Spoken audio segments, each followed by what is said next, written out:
Hey everyone, this is George Soto and you're watching Startups Unedited. Hey everyone, this is George Soto and you're watching Startups Unedited. Today I'm speaking with Dane Matheson, who is a founding partner at Double Tap Ventures, also is just an advisor to a ton of different companies. You've helped actually organizations that have raised well over $300 million in venture capital. I mean, you just have this incredible background. How are you, Dane? Nice to see you. I'm good, man, and thanks for the kind words. Thanks for having me.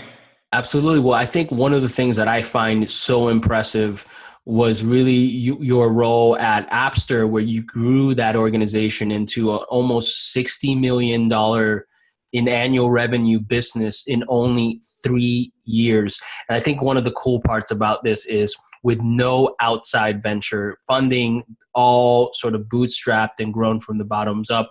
The other thing is the fact that you're an advisor to the White House members and former deputy director of the FBI. Like, what do you actually talk to these folks about? I don't know if you can actually share any of that, but what is the type of stuff that you might speak to these folks about? Unfortunately, I can't due to anything. It's not all White House members, obviously, but it's a select few. And Kevin is the former deputy director of the FBI, as you mentioned. And, we worked on a couple of ventures together. Absolute great guy. But yeah, in terms of what we're working on, it's classified at this stage. Nice. Awesome. I was hoping you'd say that, right?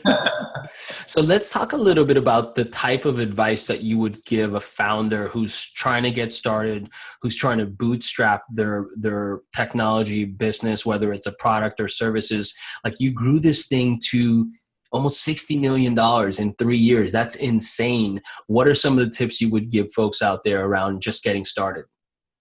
First of all, it was definitely a team effort. We started off in Australia with Appster, and we started with $3,000, thanks to Mark McDonald and Josiah Humphrey, who did an amazing job running the company to where it is now. I was the sixth staff member there, the first revenue generator, and within 3 years we grew it to over 400 people in 3 different time zones, which was a logistical nightmare, but extremely exciting at the same time. In regards to suggesting everyone bootstraps to where we got, it's very difficult. It's sort of an outlier. In terms of advice I would give to people, at the end of the day, I've consulted with thousands of entrepreneurs, and the main thing I see is, people have what's called problem solution fit. They don't have product market fit. So I have a lot of early stage entrepreneurs still in the ideation phase where they think they have, the next Facebook, if you will, but they've really done no work. They haven't looked at the market, the vertical. They haven't found a technical co-founder, and generally they don't just lack the acumen in a lot of cases, which you can easily learn the industry. But they lack the tenacity and the drive and the hunger to really see it to fruition. And that's the biggest thing I find is, people have a massive dream, but I don't think they're willing to put 100 hours a week into it. So, if you're serious, find something that you like, build an MVP, a minimal viable product, test the waters. I can almost guarantee you'll pivot in somewhere or another. But it's all about just, stop talking and start doing. How do you get people to move and execute at scale? I mean, and when I say scale, I mean 5 people who are coordinated. You know what I mean? That's one of the things that I found super, super hard. I can't even imagine, 400. When we were building MoPub and we were early, and, there were, four people in a room and 3 were engineers and then myself. It was easy for me to just focus on the sales related and marketing related stuff, as we started to scale. And at the time of the acquisition, we were only in the, I think the 90s or whatever at that point. And it was already like, I don't even know, right? Like, that's a function of scale. How did you grow a 400 person business from 6 people and not lose your mind? A lot of blood, sweat and tears, mate. It's different for each industry, whether you're a service provider, whether you're a SaaS platform, whether you're a product company, whatever it is. But I think the issue is, the best practice would be figure out what problems you have and knock them off one at a time. It's the old "how do you eat an elephant" saying. In the early stages, I think it's really imperative, and a lot of people in the Valley disagree with this approach, but the old hipster, hustler, hacker model. I think if you can find someone that is your initial technical co-founder or your initial CTO, someone who's a hustler, someone who can go out and generate sales, allow people to understand what you're building and what it does, and then have a hipster, someone who understands the markets, someone who's primarily focused on UX and design.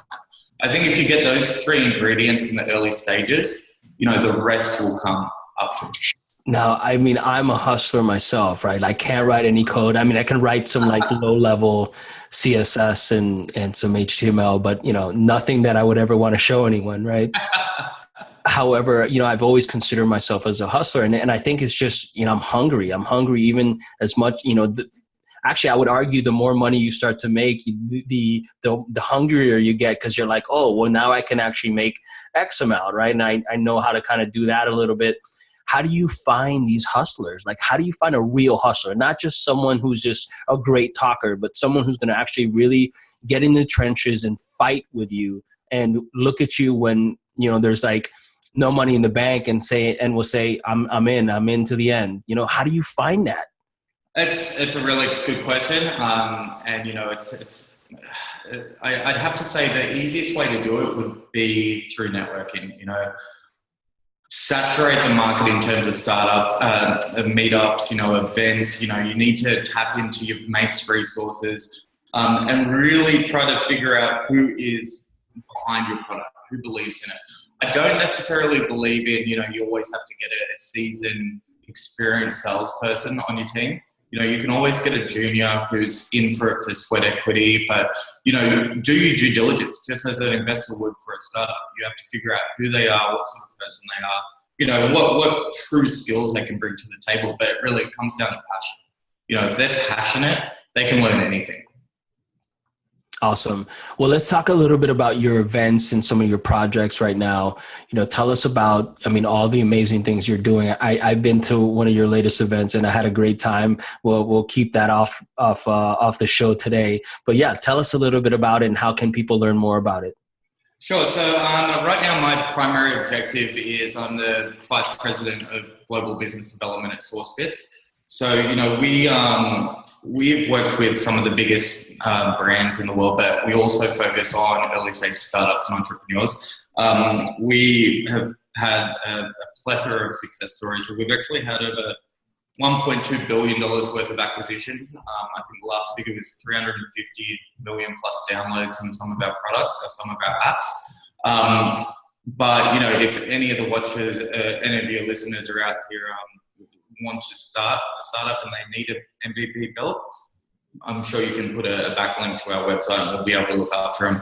In regards to my other ventures, I advise multiple companies in the Valley, but we've, as you mentioned earlier, we founded Double Tap Ventures. So right now it's pretty much a select entry group of CEOs, startup founders, and they're generally from, your 500 startups, your Y Combinators, your major accelerators and incubators. And we saw a hole in the market where, these companies were doing great things, amazing things. They were getting millions of dollars in funding. And then as soon as they graduate, they're off in the deep, dark ocean. And there really wasn't a support network for that. So myself and two of my co-founders, John Gillen, who's the CEO of Roost, should check them out, and AO, the CEO of First Job. We formed this organization about a year ago. Now we have over 100 CEOs going strong. We have a handful of VCs and high-level angel investors in there as well. But the main objective is to really create a nurturing environment so people can, share success stories, share what they did right, share their war stories, what they did wrong. But more importantly, we pull our resources and our network together in order to really help startups thrive. So whether that's you need a patent attorney or an investor for Series B or whatever it may be, you've got access to all these other CEOs who have gone through the trenches and really can learn a lot from each other. But it's going well. We've got over 300 million in funding from our members, and we've had some amazing success stories. One of our members just got acquired by Shopify. Kit, awesome! Congratulations. Yeah, about 3 weeks ago, which was awesome. Another one of our members, Showpad, they just raised 50 million Series C. So there's a lot of experienced CEOs that can really help each other move forward. And that's one thing I must note, George. In Australia we have a saying called tall poppy syndrome. So it's sort of people like to cut your legs off to make themselves feel taller, and it's you're not really rewarded for success in Australia. I believe it's the same in the UK as well. But in the Valley, I find that it's a community of like-minded people. So whether it's Double Tap or whether it's you're catching an Uber, everyone's got a startup. Everyone wants to help you succeed. So that's why I think the Valley, apart from the investment side of things, is such that hub of innovators that are willing to really, help each other push the needle forward. It's interesting. We did this documentary, #Startups Unedited, where we interviewed literally about 32 founders and venture capitalists in a little under 2 weeks. And it was a great piece, which maybe we'll throw a party at one of your beautiful lofts. But one of the things that really came up on a consistent basis was Silicon Valley's culture of collaboration and innovation. And at the end of the day, yes, people want to make money. Yes, there are no free lunches, but I think that there's this energy of like, hey, let's just create great things and help each other out. And hopefully we can invent the next Google or whatever. Right. And so I think that's one of the beautiful pieces. Dane, thank you so much for doing this. I really appreciate it. Happy to help, man. Absolutely. And if folks want to learn more about your business, what's a good website or URL to? The best way would be just reach me directly at sourcebits.com. So sourcebits.com. Awesome. Have a great day. Thank you so much. Hope to see you soon.